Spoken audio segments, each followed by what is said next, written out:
Mengasihi Tuhan artinya kita nggak boleh kompromi dengan dosa. Kedua, kita nggak boleh mengasihi daging.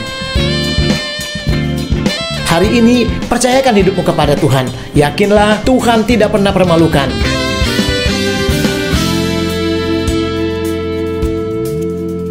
Shalom saudara, pagi ini kita kembali lagi untuk masuk di dalam renungan firman Tuhan. Mas Murni mengambil tema ketika tidak sama dengan surga. Berarti kalau dari ayat ini, dari tema ini kita ambil, kita harus sebenarnya sama dengan surga. Tetapi perhatikan, apa dampaknya, apa akibatnya, atau konsekuensinya ketika kita tidak sama lagi dengan surga. Harusnya surga dan kita sama. Ketika kita tidak sama lagi dengan surga, apa yang terjadi? Saudara lihat ayat 16 di dalam Yohanes pasal 2. Mari kita baca ayat ini. Firman Tuhan berkata demikian. Kepada pedagang-pedagang merpati, ia berkata, ambil semuanya ini. Dari sini, jangan kamu membuat rumah Bapakku menjadi tempat berjualan. Saudara lihat, ketika tidak sama dengan surga, maka saudara, kita nggak boleh ada di dalam rumah Tuhan. Tuhan bilang ambil, pergi. Saudara lihat, artinya apa? Kita kehilangan hak untuk menikmati. Kalau di rumah Tuhan kan ada damai sejahtera, ada sukacita, ada kekuatan, ada kesembuhan, ada pekerjaan Tuhan yang hebat, ada kemuliaan Tuhan yang dinyatakan buat saudara, ada berkat-berkat ilahi yang tercurah dimanapun engkau berada dan apapun pergumulanmu. Harusnya itu dahsyat. Tetapi kita kehilangan itu. Sama seperti orang-orang ini, Tuhan bilang, pergi, ambil, suruh mereka keluar. Kenapa saudara mereka kehilangan? Saudara, karena ketika tidak sama lagi dengan surga, ternyata kita akan mengalami dampaknya kehilangan hak untuk menikmati surga. Waduh saudara, kalau kita sudah nggak bisa menikmati suasana surga, berkat-berkat surga, kemuliaan dari surga, perbuatan-perbuatan yang hebat dari surga, mujizatnya, kuasanya yang hebat, wah hidup ini nggak ada artinya lagi saudara. Capek, letih, hidup penuh dengan kekalahan, hidup seperti berjuang seorang diri. Kenapa? Karena kita tidak akan pernah berhasil tanpa berkat-berkat surga dan suasana surga. Tetapi kalau kita terus mengalaminya, itu dahsyat luar biasa. Kita akan kehilangan hak, saudara, untuk menikmati surga ketika kita tidak sama lagi dengan surga.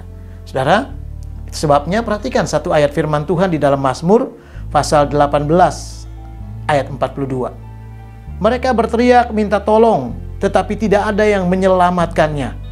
Mereka teriak kepada Tuhan, tetapi ia tidak menjawabnya. Perhatikan, saudara. Pertama katanya berteriak, minta tolong. Kalau kita sudah berteriak minta tolong, berarti kita perlu sesuatu. Kita butuh kekuatan yang dahsyat. Kita butuh satu terobosan. Saudara, itu namanya kita sudah stres. Kalau kita teriak, wah artinya kita udah nggak kuat. Beban-beban itu berat sekali. Kita minta pertolongan. Tidak ada yang bisa menolong. Dunia nggak menolong, nggak ada jaminan, nggak ada garansi. Orang-orang sekitar kita belum tentu, saudara. Belum juga jadi jaminan.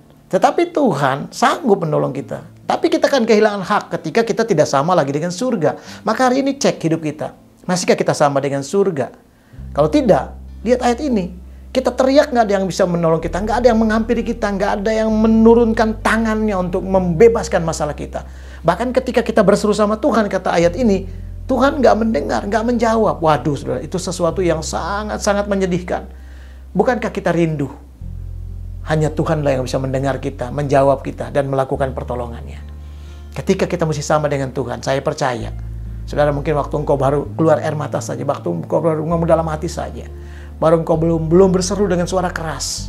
Mungkin engkau berkata, aku udah nggak sanggup. Tuhan dalam hatimu, Tuhan baik. Tuhan turunkan pertolongannya. Anda akan melihat keberkatan Tuhan terjadi.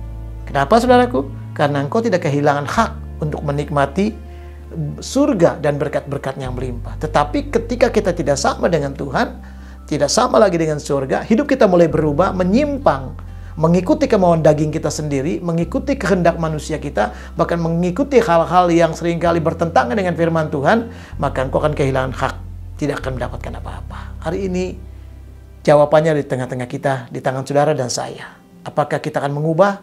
Apakah kita akan berkata, oke Tuhan, aku mau sama dengan surga. Yang kedua, saudara, apa konsekuensinya ketika kita tidak sama dengan surga? Kedahsyatan surga itu tiada duanya. Engkau tidak alami lagi, saudara. Nggak ada bandingnya artinya. Nggak ada yang bisa menandingi, saudara. hebat, dahsyat. Nggak ada. Apa yang ada di dunia ini, saudara, itu belum apa-apa dengan di surga. Yang kecil mungkin dari surga itu lebih dahsyat, yang dunia ini nggak bisa lakukan. Karena di surga ada Tuhan yang hebat. Ada kuasanya, ada kuasa Roh Kudus yang bekerja mengurapi, menjamah saudara. Bahkan memberikan pertolongan, kemenangan di dalam hidupmu. Ada hal-hal yang hebat, saudara. Perhatikan di dalam Sakaria pasal 14 ayat yang ke-9.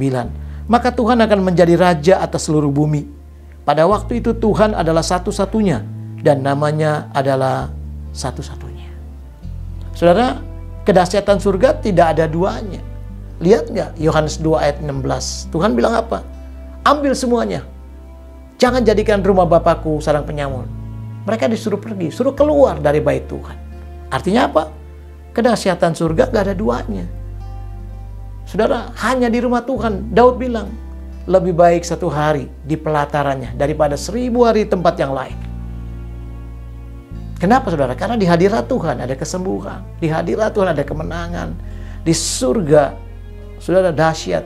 Ketika surga menginvasi kita, turun di tengah-tengah kita, melawat saudara, maka tidak ada yang mustahil. Ketika surga turun di tengah-tengah kehidupanmu, maka saudara, hidupmu, walaupun banyak masalah, banyak tantangan, engkau akan keluar sebagai orang yang hebat, yang menang, yang berkata, thanks God karena engkau hebat, engkau luar biasa. Pagi ini mari kita belajar, saudara, untuk selalu katakan, Tuhan, aku mau kembali sama dengan surga, serupa dengan Tuhan. Ketika aku sama dengan surga, artinya apa? Kita mau didisiplinkan, kita mau dibentuk oleh Tuhan, kita mau dikuduskan, saudara. Kita mau diluruskan oleh firman Tuhan, dan kita mau, saudaraku, selalu dituntun oleh Roh Kudus. Ketika saudara mau dibimbing oleh Roh Kudus, maka hidupmu akan berubah. Dari seorang yang kalah, menjadi orang yang menang. Dari seorang yang tidak memiliki apa-apa, menjadi orang yang akan menikmati betapa dahsyatnya surga itu. Tapi ketika kita tidak sama dengan surga, kita akan kehilangan yang luar biasa. Karena apa, saudaraku? Dahsyatnya itu terjadi. Nah, kenapa kita tidak sama? Bagaimana supaya kita sama dengan yang surga? Saudara, sama lagi dengan surga, maka perbaiki gaya hidup kita. Saudaraku, bagaimana supaya kita sama lagi dengan surga? Maka kekudusan harus menjadi mutlak terjadi dalam hidup kita. Maka saudaraku, kehausan akan Tuhan itu harus menjadi bagian hidup kita. Saudara, harus ada di tengah-tengah. Bahkan karakter kita akan menjadi karakter yang penuh kasih, murah hati, dan hidup di dalam pengampunan. Ketika engkau sama, selaras dengan surga, saya percaya, saudaraku, engkau akan menikmati berkat Tuhan yang tidak ada duanya, tidak ada sebandingnya. Seperti sekali tadi katakan, Tuhan itu adalah Tuhan satu-satunya dan namanya adalah satu. Artinya tidak ada yang bisa membandingi, tidak ada yang bisa menandingi, dan tidak ada yang serupa dengan Tuhan. Dahsyatnya, kehebatannya, mujizatnya, berkat-berkatnya, dan lain sebagainya. Hari ini, saudaraku, jangan kehilangan kasih sukacita. Mari katakan, terima kasih Tuhan, lewat renungan pagi ini, aku mau diingatkan kembali untuk lagi aku boleh sama dengan surga. Ketika engkau sama dengan surga, surga sama dengan hidupmu, maka surga turun di tengah-tengah engkau. Maka berkat-berkat ilahi itu menjadi bagian seluruh rumah tanggamu, seluruh bisnismu, seluruh pelayananmu, bahkan seluruh masa depanmu. Yesus Kristus ada bersama-sama kita, dan apapun yang engkau sedang hadapi, percayalah, kemenangan, kelepasan, pintu-pintu mujizatnya, pintu-pintu perkenanan anugerahnya dibukakan buat saudara dan saya. Tuhan Yesus memberkati kita semua. Amin.